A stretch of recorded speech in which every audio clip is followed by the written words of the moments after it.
Hello, this is Bharat and welcome again to Bharat KM online पाठशाला where success begins.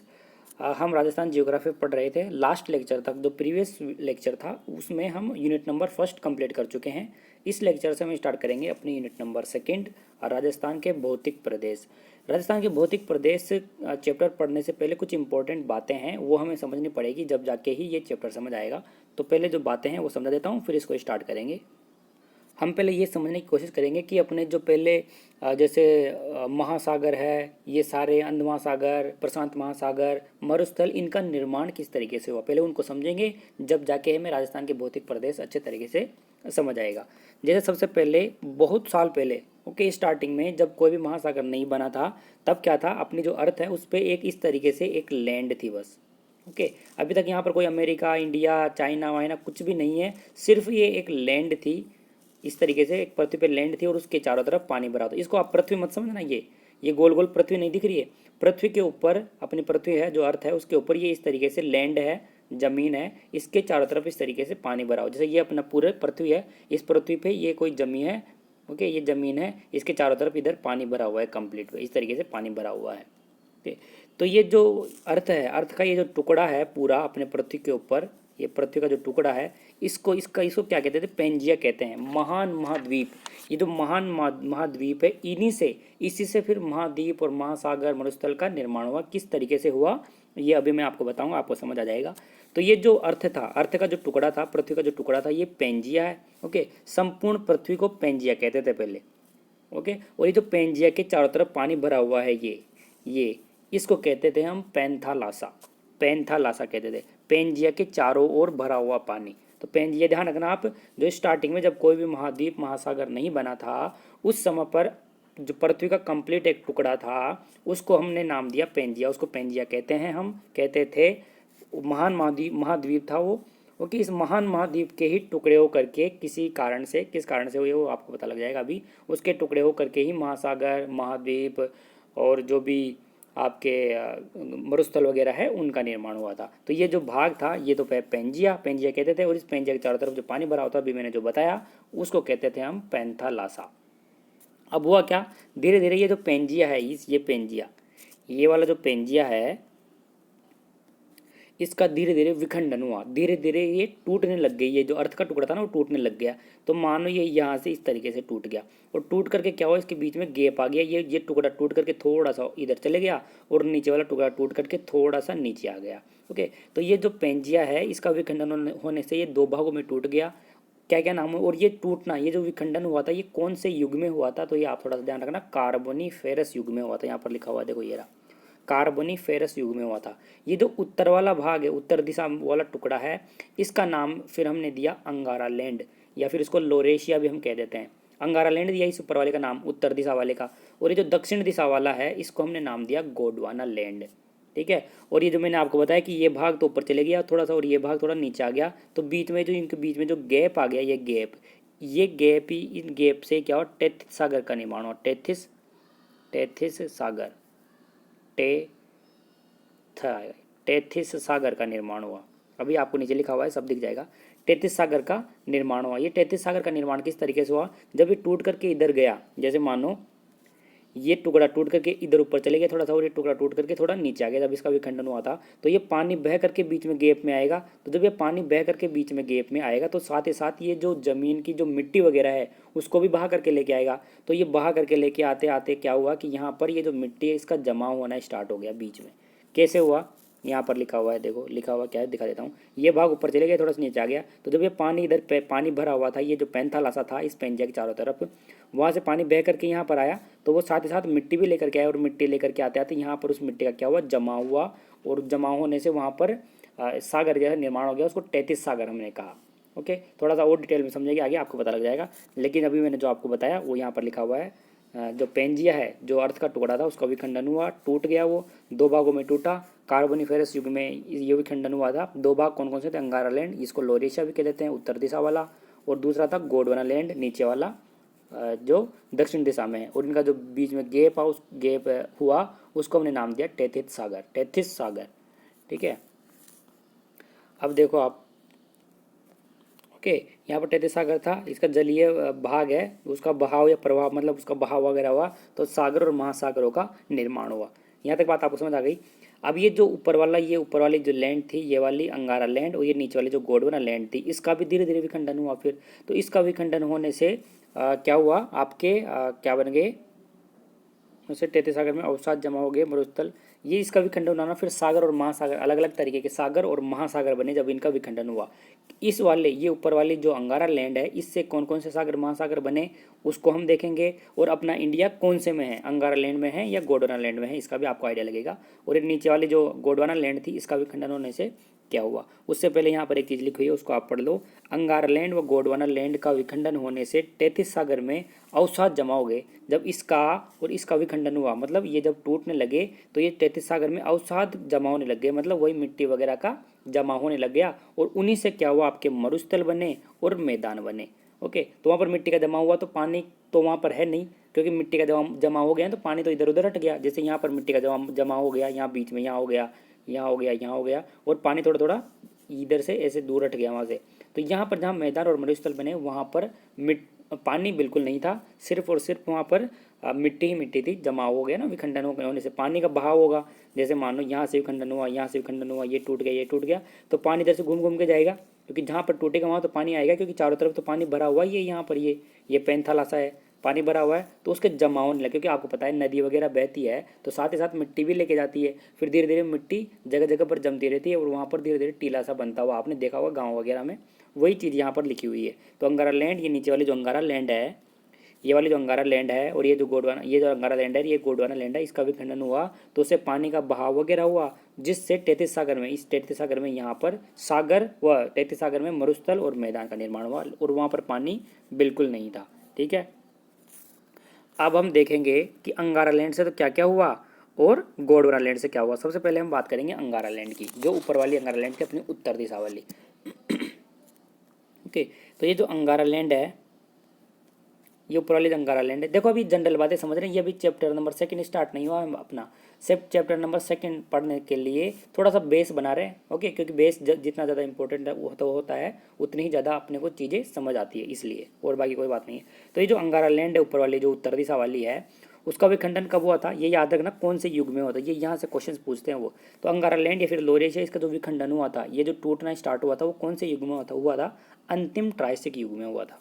ठीक है, और इसके विखंडन से महाद्वीप और महासागर बने। कौन कौन से बने, उत्तरी अमेरिका बना, यूरोप, उत्तरी एशिया, आर्कटिक, प्रशांत महासागर का उत्तरी भाग। देखो ये अंगारा लैंड उत्तर भाग में था, तो प्रशांत महासागर और अंध महासागर बने, जो भी उत्तर भाग वाले बने, इसलिए यहाँ पर लिखा हुआ है प्रशांत महासागर का उत्तरी भाग और अंध महासागर का उत्तरी भाग। देखो ये प्रशांत महासागर और अंध महासागर गोंडवाना लैंड से भी बने थे, लेकिन वो कौन से दिशा वाले बन जाएंगे, दक्षिण दिशा वाले। वहाँ पर हम पढ़ेंगे प्रशांत महासागर का दक्षिणी भाग, अंध महासागर का दक्षिणी भाग। तो ये सारे किसके विखंडन से बने, अपने अंगारा लैंड के विखंडन से बने। ओके, इसके बाद में गोंडवाना लैंड की अगर हम बात करें, जो दक्षिण दिशा वाले थे, इसका विखंडन कब हुआ था, प्रथम जुरेसिक युग में हुआ था। ये युग ध्यान रखना आप, है ना, प्रथम जुरेसिक युग में हुआ था, और इसके विखंडन से भी महाद्वीप और महासागर का निर्माण हुआ, जैसे दक्षिणी अमेरिका, अफ्रीका, ऑस्ट्रेलिया, दक्षिणी एशिया। ये जो दक्षिणी एशिया है, इसी में अपना इंडिया स्थित है। तो अगर आपसे कोई पूछे कि अपना जो इंडिया है, भारत है, वो कौन सी लैंड के विखंडन से बना है, तो आप कह सकते हो कि गोंडवाना लैंड के विखंडन से बना है। क्यों, क्योंकि गोंडवाना लैंड के विखंडन से ही दक्षिणी एशिया बना, और दक्षिणी एशिया के अंदर ही अपना इंडिया स्थित है। ठीक है, ये आर्कटिक, हिंद महासागर, प्रशांत महासागर का दक्षिणी भाग और अंध महासागर का दक्षिणी भाग। तो यह सारी चीज़ें अपने किसके विखंडन से बनी, गोंडवाना लैंड के विखंडन से बनी है। ओके ओके, अब ये जो गोंडवाना लैंड और अंगारा लैंड का विखंडन हुआ था, वहाँ पर जो जमाव हुआ था उससे मरुस्थल बने थे। तो मरुस्थल के बारे में कुछ 2-3 बातें हैं, वो देख लेते हैं। ओके, बाकी डिटेल से हम आगे पढ़ेंगे सब कुछ। यहाँ पर जस्ट इंट्रोडक्शन पार्ट देख रहे हैं हम, यूनिट नंबर 2 का, जो अपने राजस्थान के भौतिक प्रदेश है उसका। तो ये जो मरुस्थल बने, ये सारे जहाँ पर भी मरुस्थल हो, हम राजस्थान की बात नहीं कर रहे, पूरे संसार के अंदर जहाँ पर भी मरुस्थल हो, वो किसके भाग है, 33 सागर के अवशेष है वो सारे के सारे। ठीक है, अवशेष है। और यहाँ पर जो मरुस्थल है, वहाँ पर अवसादी चट्टान पाई जाती है। अवसादी चट्टान बोल दो चाहे परतदार चट्टान बोल दो, और इनसे हमेशा जीवाश्म खनिज मिलता है। जीवाश्म खनिज का मतलब जैसे कोयला, तेल, गैस, ये सभी मरुस्थल से अपने को मिलते हैं। यहाँ पर खारी झीलों का मिलना मतलब खारी झीलें मिली है यहाँ पर, क्यों मिली है? क्योंकि यहाँ की ज़मीन लवणीय थी, जमीन मतलब मिट्टी लवणीय थी। तो अगल बगल से जो पानी बह करके आया उसमें मिट्टी में जो लवणता थी वो पानी में मिक्स हो गई, उससे सारा सारा पानी खारा हो गया, इसलिए खारी झीलें वहाँ पर मिलती है अपने को। ओके, जैसलमेर अपना जो राजस्थान के अंदर जिला है, जैसलमेर जिला। अब तो आपको आइडिया लग ही गया होगा कि जैसलमेर कहाँ पर है, ओके, नागौर कहाँ पर है, क्योंकि यूनिट नंबर फर्स्ट को हम डिटेल से अच्छे तरीके से मैप की हेल्प से आपको मैं समझाया हूँ। वैसे हम आगे चलेंगे तो आगे भी मैप की हेल्प से ही देखेंगे, लेकिन बीच बीच में जैसे कहीं पर कहीं जैसलमेर आ गया, कहीं बाड़मेर आ गया, कहीं इक्की दुक्की जगह पर, तो वहाँ पर मैं मैप नहीं दिखा सकता क्योंकि वहाँ पर टाइम वेस्ट होता है फालतू में।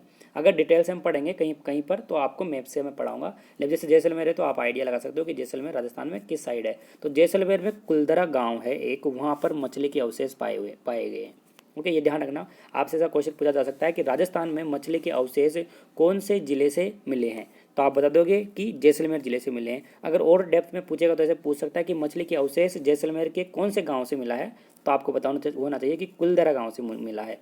और मरुस्थल में भूमि लवणीय होती है, इसलिए खारा जल वहाँ पर मिलता है, जो हम यहाँ पर भी देख चुके हैं खारी झीलों के लिए। ठीक है, तो ये नॉर्मल बातें थी जो हम देख लिए हैं मरुस्थल के लिए।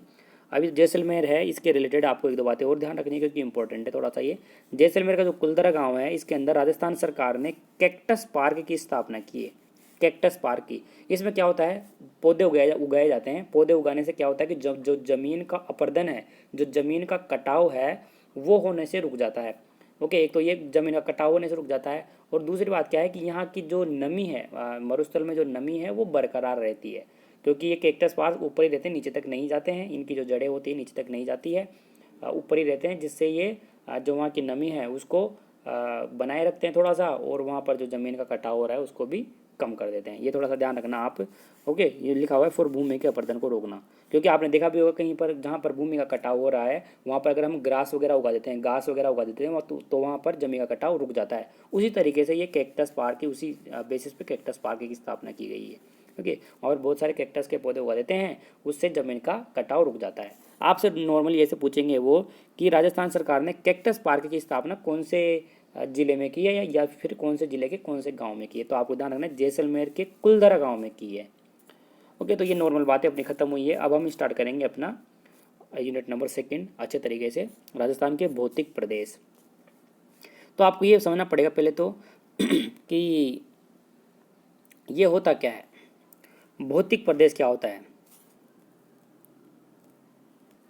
देखो, प्रदेश मतलब क्या होता है, प्रदेश मतलब कोई क्षेत्र विशेष। जैसे राजस्थान प्रदेश की बात करें तो राजस्थान एक क्षेत्र हो गया। अगर हम जयपुर की बात करें, राजस्थान में जयपुर की बात करें तो जयपुर एक प्रदेश हो गया। अगर हम उत्तर प्रदेश की बात करें तो उत्तर प्रदेश हो गया एक, उत्तर प्रदेश एक प्रदेश हो गया। हम मध्य प्रदेश की बात करें तो मध्य प्रदेश हो गया एक। तो प्रदेश का मतलब है एक क्षेत्र विशेष, जिस भी क्षेत्र की आप बात कर रहे हो। और भौतिक का मतलब है वहाँ की स्थल मंडल की स्थिति। स्थल मंडल की स्थिति जैसे वहाँ का पर्वत, वहाँ के पठार, नदियाँ, मृदा, झीलें, सिंचाई परियोजना, वनस्पति, खनिज, उद्योग, मैदान। ओके, मतलब हम कह सकते हैं कि वहाँ का जो स्थल मंडल है, उच्चावचों का अध्ययन एक तरीके से, कि कहाँ पर ऊंचा भाग है, कहाँ पर नीचा भाग है। ओके, नदियाँ कहाँ पर है, मृदा किस तरीके की है, उन सारी चीज़ों की स्टडी ही क्या कहलाती है, क्या कहलाती है, भौतिक प्रदेश कहलाते हैं। हम ऐसा कह सकते हैं कि किसी भी क्षेत्र विशेष की जैसे एग्जाम्पल के लिए हमने ले लिया राजस्थान, किसी भी क्षेत्र विशेष की स्थल मंडल की स्थिति का अध्ययन ही भौतिक प्रदेश कहलाते हैं, ऐसे कह सकते हैं हम। किसी क्षेत्र विशेष के संदर्भ में स्टडी करना ही भौतिक प्रदेश कहलाता है। जैसे यहाँ पर लिखा हुआ है नॉर्मल तरीके से डेफिनेशन, यही डेफिनेशन इसकी, स्थल के उच्चावचों का अध्ययन किसी क्षेत्र विशेष के संदर्भ में करना ही भौतिक प्रदेश कहलाता है। ठीक है, ये नॉर्मल डेफिनेशन है जो मैंने आपको बता दिया है। अब हम ये देखेंगे कि मैदान क्या होता है, पहाड़ियाँ क्या होती है, पहाड़ क्या होते हैं, इन चीज़ों के बारे में हम डिस्कस करेंगे।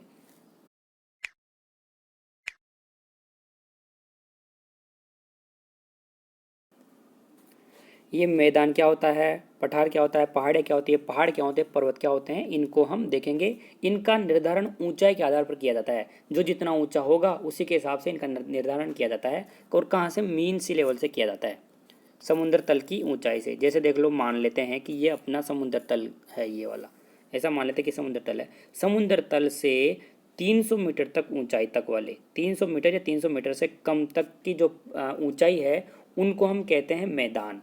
प्लेन सरफेस होते हैं, प्लेन कह दो या फिर मैदान कह दो।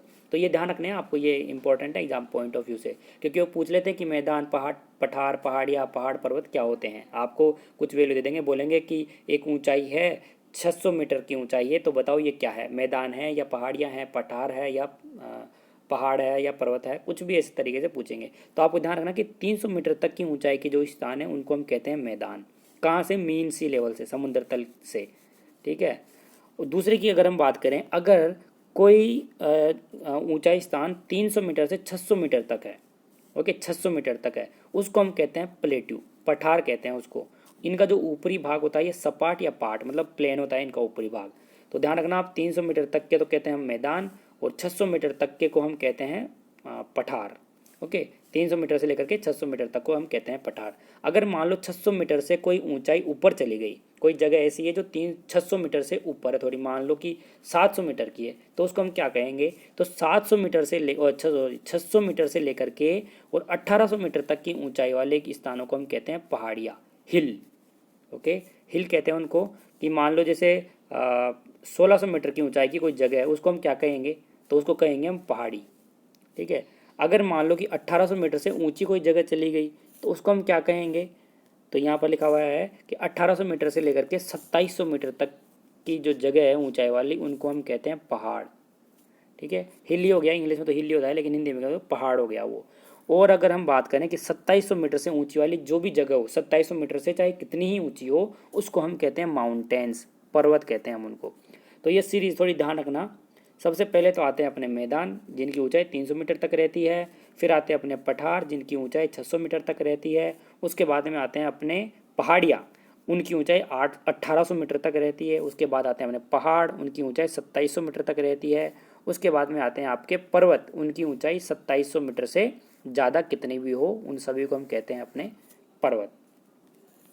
ओके, आप इस तरीके से भी याद रख सकते हो कि 300 मीटर एवरेज ले लो आप, 300 मल्टीप्लाइड बाई 1 मैदान, फिर 300 मल्टीप्लाइड बाई 2 पठार, फिर 300 मल्टीप्लाइड बाई 6 पहाड़ियाँ, 300 मल्टीप्लाइड बाई 9 क्या हो गए? पहाड़ हो गए। और उसके बाद में इससे ग्रेटर देन जो भी होंगे वो माउंटेन्स हो गए। याद करने का आपका खुद का तरीका है, कैसे भी आप कर सकते हो। जो डिटेल है वो मैंने आपको यहाँ पर बता दी है। ओके, अगर देखो, हाँ, एक बात बतानी है मुझे, जो भी स्टूडेंट चाहते हैं कि कंप्लीट अगर कोई नोट्स परचेज करना चाहता है तो वो कर सकता है। व्हाट्सअप नंबर ये यहाँ पर लिखे हुए हैं 7737849238। इस व्हाट्सअप नंबर पे आप कांटेक्ट करके कंप्लीट जो नोट्स है वो ले सकते हैं। अगर किसी को लगता है, वीडियो तो मैं वैसे यहाँ पर कंप्लीट करूँगा, लेकिन किसी को लगता है कि नोट्स लिखने में बहुत ही ज़्यादा टाइम ख़राब होता है मेरा, और मुझे नोट्स मिल जाए तो मैं उनको फटाफट पढ़ लूँ और बस नोट्स मेरे सामने रहे और मैं बस दिमाग में बिठाता रहूँ चीज़ों को, लिखने में मेरा टाइम फालतू खर्च होता है, तो वो मेरे पास नोट्स परचेज कर सकते हैं। मैंने कौन कौन से चैप्टर्स कवर किए हैं वो मैं आपको बता देता हूँ एक बार। मैंने ये सारे चैप्टर्स कवर किए। सामान्य परिचय, जो कि हम यूट्यूब पे कंप्लीट कर चुके हैं। भौतिक प्रदेश हम पढ़ रहे हैं, ओके, भौतिक प्रदेश हम पढ़ रहे हैं, ये चल रहा है अपना। इसके बाद अफवाह तंत्र हो गया, मृदा हो गई, राजस्थान के अफवाह तंत्र, राजस्थान की अफवाह तंत्र में जैसे नदियाँ, झीलें, बांध वगैरह। मृदा, राजस्थान की मृदा, राजस्थान में परिवहन। उसके बाद में राजस्थान में पर्यटन, फिर राजस्थान की पशु संपदा, राजस्थान में ऊर्जा संसाधन, राजस्थान में वनस्पति, और राजस्थान की जलवायु एंड मानसून, और राजस्थान के खनिज। ये सारे चैप्टर्स मैंने कवर किए हैं, जो मैं आपको नोट्स प्रोवाइड करूंगा। इनके अलावा कुछ चैप्टर्स अगर एक्स्ट्रा कवर करूंगा तो वो भी मैं आपको उन्हीं पैसों में प्रोवाइड कर दूंगा जितने पैसे रहेंगे, एक्स्ट्रा पैसे नहीं लगेंगे। अगर मैं नेक्स्ट कोई इंपॉर्टेंट लगेगा चैप्टर वो कवर करूँगा तो मैं आपको इन्फॉर्म कर दूँगा, वो ऐसे ही मैं प्रोवाइड कर दूँगा, ठीक है। तो ये सारे यूनिट्स हैं जो मैंने आपको नोट्स में प्रोवाइड करूँगा अगर कोई परचेज करेगा तो, ठीक है। बाकी इसके बाद में अगर हम आगे चले, यहाँ तक हम कर लिए। इसके बाद में आगे राजस्थान के भौतिक प्रदेशों का वर्गीकरण। अब ये जो राजस्थान के भौतिक प्रदेश है, इनका वर्गीकरण अलग अलग आदमी ने अलग अलग तरीके से दिया है, ओके। सभी को हम डिटेल से देखेंगे। सबसे पहले यहाँ से ऐसे क्वेश्चंस आते हैं कि सबसे पहले राजस्थान के भौतिक प्रदेशों का वर्गीकरण किसने किया, किन्होंने इसको किस तरीके से बांटा, वो बहुत सारे डिटेल है, ये इंपॉर्टेंट पार्ट है, इसको हम नेक्स्ट लेक्चर में कवर करेंगे।